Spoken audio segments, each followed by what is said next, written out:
Hello and welcome to another Out of Spec Bits video. My name is Cameron, and today I'm going to be taking our 2024 Honda Prologue touring. We're going to be going on around a 400-mile road trip from Hilton Head Island to eastern Tennessee. So we drove down here, and honestly it's been great. We only had to stop once on the way down here. We charged to 100% back at home, and then we stopped once about halfway and made it down here with like 15%. So it's been great. The only bad thing about where we have parked here at the hotel is we have not had any level 1 or level 2 charging. So we are going to be leaving here this morning with a little bit lower state of charge. I think right now we're at like 43%. So we're probably going to have to stop at least 2 times, maybe 3. And so we only stopped once on the way down here, as I said. But we're leaving here at like 43%. We can probably go about 100 miles or so until 0. And then we have some EV Go charging credits that we're going to use, which was that halfway point. And then we climb a lot of elevation going back through Asheville and going into Tennessee. So we'll probably have to stop one more time just for a quick top up in Asheville, and that should get us home with plenty of charge. I don't want to like risk with a like below 5% state of charge or anything, because I'm here with my family. So I'm here with my wife and my 5-month-old son. So I don't want to like risk anything going wrong or anything like that. So I'm going to get the car ready real quick. I'll show you our efficiency and everything. We'll reset all the trip computers, and I'll show you around.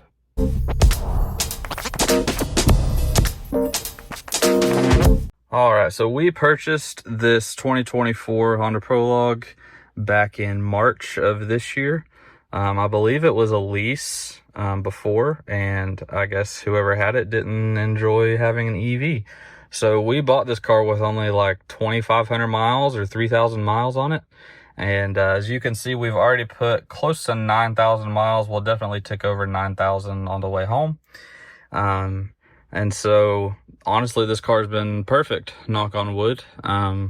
It has had no issues or anything like that, and it still has the 3-year 36,000 mile bumper to bumper warranty, and then on the battery it has 100,000 mile 8-year warranty on it, just like most EVs. So if you know anything about the Prologue, you know that this is made by GM. If I open the door, you hear the lovely GM sound. So but honestly, this is basically just a Chevy Blazer EV with a different body on it. So, but honestly, it's been great. This is probably the most reliable Honda that I've owned. We've owned 2 other Hondas other than this one, and this one is awesome. So I'm going to reset the trip computer real quick, and we have never reset the trip computer. So you can see that trip 1 and trip 2 are both the same for the lifetime mileage. So we've averaged 2.9 miles per kilowatt hour, which is actually very good for this car, because a lot of these 9,000 miles have been on the interstate and on highways. So honestly, 3 miles per kilowatt hour, close to it, is actually very good for this car. And you know, with the close to 90 kilowatt hour gross battery pack, 3 miles per kilowatt hour is actually pretty good. So that can take you pretty far. So I'm going to reset trip 1. We'll leave trip 2 as lifetime. And yeah, so we are all set and ready to go. We're probably going to stop at a Tesla Supercharger here in about 40 or 50 miles, just to top off enough to get to that halfway point that I was talking about, to get to the EV Go station so we can use some of our points. So yeah, we are about ready to go, and I will see you guys at the Tesla Supercharger.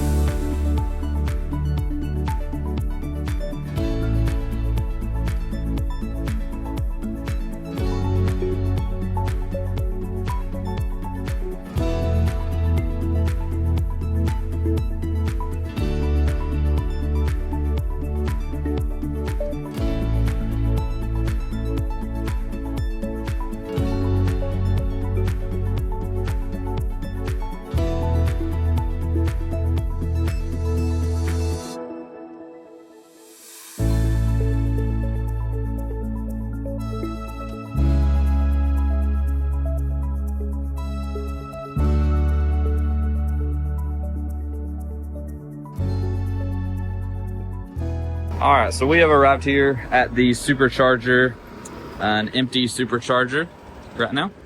And we're plugged in, start charging immediately, and ramped up to 149 kilowatts. I doubt you can see that right now, but doing 149 kilowatts right now. So, believe it or not, you actually cannot charge these Prologues on Superchargers yet officially.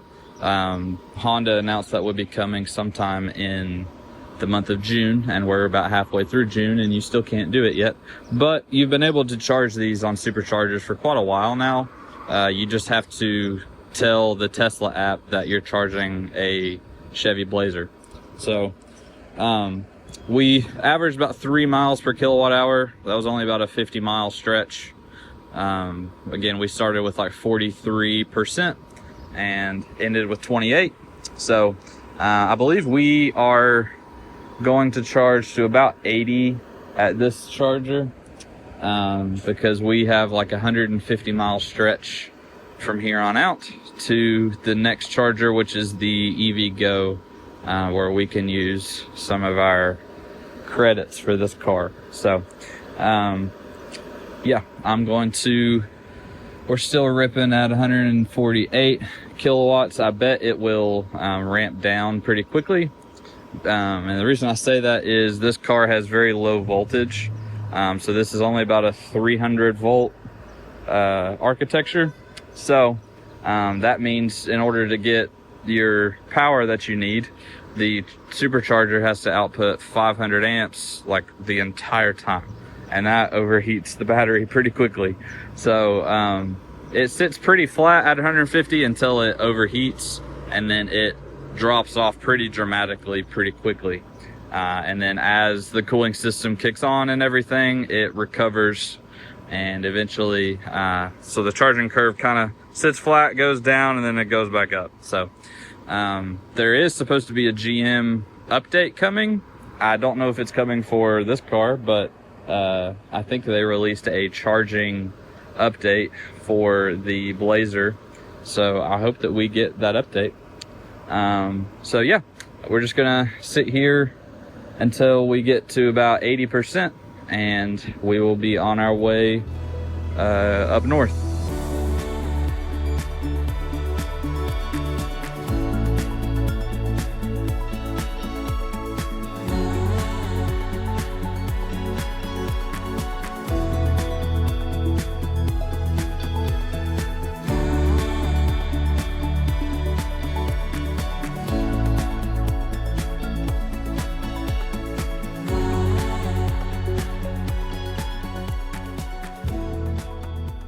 All right, so I forgot to record the start of this, but we basically came in here with 23%. We left the last charger at 83%, so we used exactly 60% of our battery going 150 miles. So that would indicate a 250 mile range if you go from 100 to 0. So that's on par with what this car does, about 250, 240, something like that. One thing this car does horribly is charge. I'll show you here. We are at 57%, pulling a whopping 65 kilowatts. And so we got some lunch at Firehouse on our way here. and we were just trying to eat our lunch here while we charged, and I got a message pop up that said, charging is slow, try turning off climate control. So it doesn't like you to have climate control while you're charging, which is just insane. The cooling in this car can't handle both the cabin and the battery. So you can look, I'll show you the charging curve, but basically it shoots up to 120 or 150, and then it shoots right back down to like 80, like half the speed, just because I have climate control on in the cabin. And then you can see as soon as I turn climate control off, it shoots right back up to 150, which is just crazy. So the cooling in this car needs to be sorted for sure. That's just not okay. Like right now I have climate on, we're pulling 50 kilowatts, 49. Like it thermal throttles really bad. Or the equivalent of thermal throttling. So on that last stretch, we've been averaging 2.9 miles per kilowatt hour this whole time. So that is at zero because I turned the car off to start charging, or to stop the climate. So but yeah, the last stretch was 150 miles, so we've traveled 196.4 total, and we have about 200 left. So hopefully this might be our last charge. I was looking here at the wonderful route planner that GM provides. I'm being very sarcastic. And it says basically we need 88% to get home with zero, which, as I've said in previous videos with this car, which any of this GM software using Google Maps, I love Google Maps, I love this software, but the route planning is very pessimistic. So if it says 0%, I bet we'll get home with like 10 or 15. So I'm probably going to charge here to like 90, and we'll see if that will be enough to get us home. I think it will. If it's not, then I will stop in probably the Asheville area, just because this is like all mountain right here. So you're climbing up in elevation to Asheville, and then you're climbing back down to get into Johnson City. And I do not want to run out of battery or anything, especially in this stretch between Asheville and Johnson City, because Hurricane Helene aftermath is still pretty prominent in that area. Like one side of the interstate is still down, completely washed out. So there's nowhere to pull over if you need to. So that's the plan right now, is to just sit here and charge to about 90%. We're pulling 58 kilowatts here at 61%. So this is so bad. But I am basically just going to run into this Pilot and Dunkin' and get me some snacks for the road and use the restroom and all that kind of jazz. And hopefully we will be a lot more than 62%. So yeah, that's the plan for now. I will let you guys know if we are going to need to stop in the Asheville area, or if we can make it all the way to Johnson City.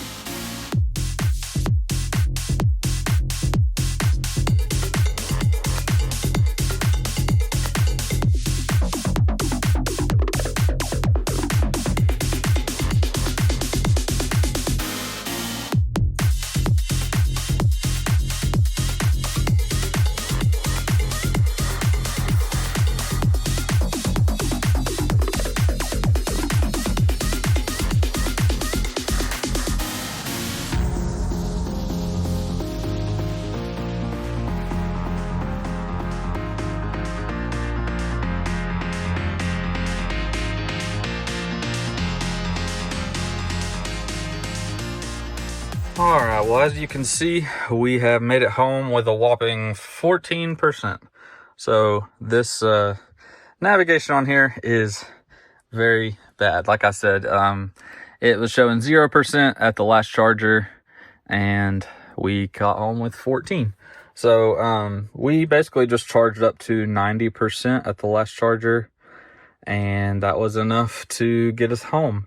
One bad thing about my trip home is there is a chip in the windshield right there that you can see.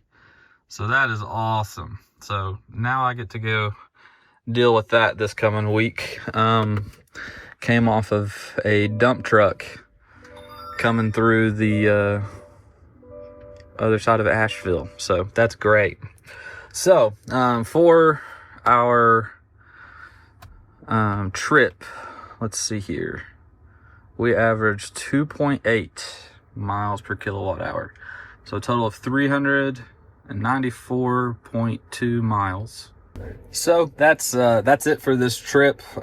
It took quite a while just because of the stopping and, you know, just traveling with a baby, but it kind of comes with the territory of it, and the car did great.